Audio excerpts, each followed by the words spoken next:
The main things to do in the North Island are Rotorua, Hobbiton, Waiheke Island, and Wellington, but the volcanic activity, Maori culture, and kauri forests are what make the North Island truly unique. If you want to get off the beaten track, I recommend exploring the Coromandel, the East Cape, the Far North, or Taranaki. All of these regions are awesome for road trips, beaches, and getting a sense of rural life in New Zealand. Some of my personal favorite destinations are Cape Palliser, Castle Point, Spirits Bay, and Matai Bay in Northland.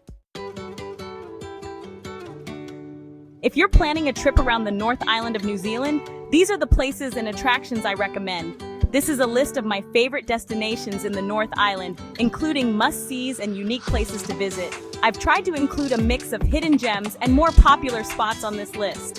This isn't an exhaustive list of North Island attractions, but a more curated look at what someone who loves food, culture, and the outdoors might enjoy. A very quick intro to visiting the North Island. How much time you need. 2 weeks is the perfect amount of time for a road trip around the North Island.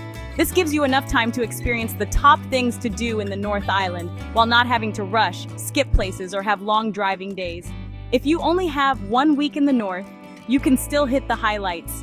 3 weeks gives you ample time to explore off the beaten track. I personally find less visited regions like Taranaki, Northland, and the East Cape to be just as beautiful and rewarding as top destinations like Rotorua and Taupo. Of course, it depends how you like to spend your time.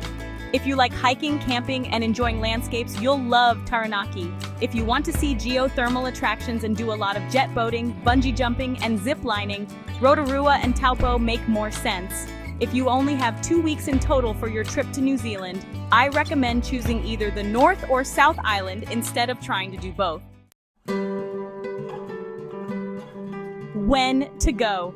The summer months, from December to March, are a great time to visit the North Island, as you'll have more opportunities to enjoy the stunning beaches, laid-back coastal life, and camping that the North Island is famous for.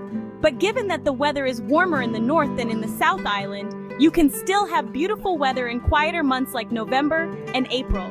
In the winter months, you're more likely to have wet and gray days, but the weather is great for hiking. Essential things to do in the North Island: geothermal springs, islands, and wine. These are the highlights, the must-visit places that make the North Island so special. 20 beautiful and unique places to visit in the North Island, New Zealand. See oceans collide at Cape Reinga or Taranaki Wairua in the far north. If you like driving until you reach the end of the road, head to Cape Reinga. Cape Reinga, located at the very northern tip of the North Island, is a place of significant cultural and natural importance. For Maori people, this is where spirits depart to the afterlife. The iconic lighthouse overlooks the meeting point of the Tasman Sea and Pacific Ocean. You can see the currents colliding. If you want to see more of the coast, you can hike the 4-day Te Paki Track, one of New Zealand's finest multi-day walking trails. You can also visit the Te Paki sand dunes and climb the Golden Peaks for coastal views, or sandboard back down again. Don't miss stopping by Rotorua Beach, which has bright white silica sand that squeaks underfoot.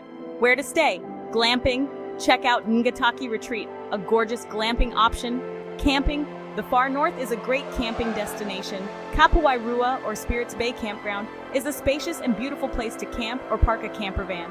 Another one of my favorite places in pretty much the whole island is the Matai Bay campsite on the Karakari Peninsula.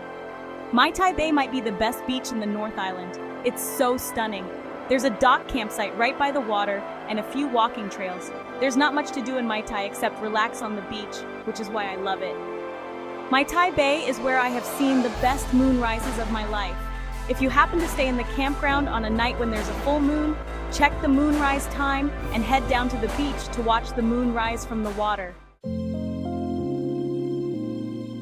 Go wine tasting on Waiheke Island.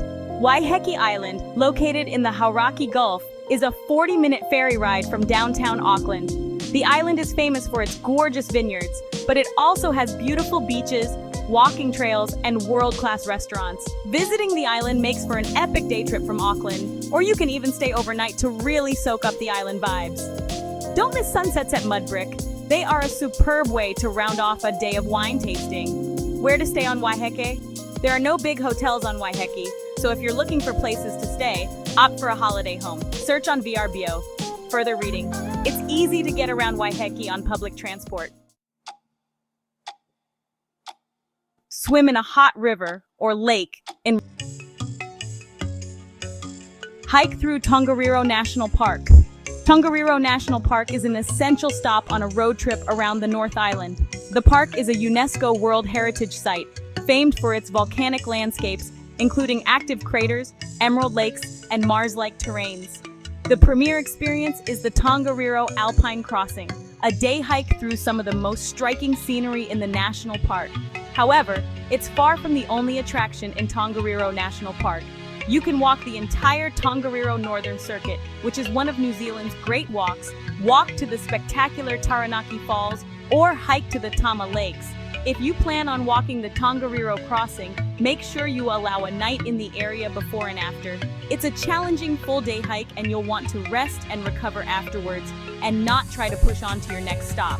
For a treat, check out the Night Sky Cottage in Ohakuni. Or check out this Airbnb, which is where I stayed one September before visiting the national park. It snowed in the park, so the fireplace in this lodge was bliss. Visit the Waitomo Glowworm Caves.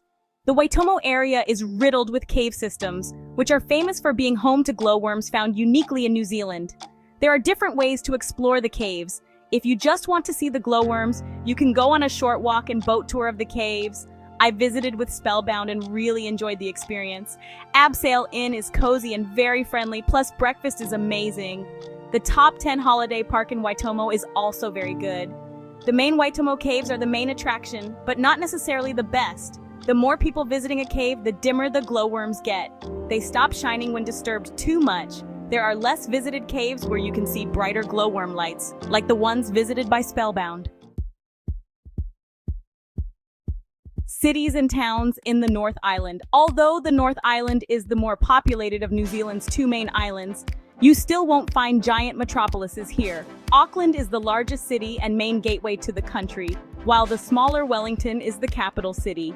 There are some lovely small towns around the North Island though. These are a few of my favorites. Go vintage shopping on Karangahape Road, Auckland. Auckland is the largest city in New Zealand, so serves as an arrival point for most visitors to New Zealand. It's worth spending a night in Auckland to adjust to New Zealand. It's not the most exciting city in the world, and I say that as an Aucklander, but you can find great bars and restaurants, as well as great beaches and day walks. Many people skip straight through, but if you enjoy food and shopping, you might find a lot to love in Auckland. My favorite part of the city is Karangahape Road, often called K Road, a mile-long road following a ridge south of the city center. This iconic street is a hub for vintage and second-hand shopping, attracting thrifters looking for unique retro finds. Check out Crushes for a selection of vintage clothing sourced from within New Zealand. Unlike many other vintage stores who import their wares from overseas, or Smooth for funky, reworked vintage items, while you're on a shopping spree, it's worth checking our Nick Von K jewelry for uniquely New Zealand designs, and Tour for a gallery-esque store with items from makers around the country. There are also plenty of great restaurants to try along Karangahape Road. Tricotto, Coco's Cantina, or Candela. Central Auckland is the most convenient area to stay while in Auckland, but I recommend trying to avoid Queen Street and staying closer to Britomart or Ponsonby. If you fly into Auckland on your first day and don't plan to leave town until the second day, pick up your rental car on the second day and head straight out. This will save you the pain of driving in Auckland traffic and trying to find parking in the city center.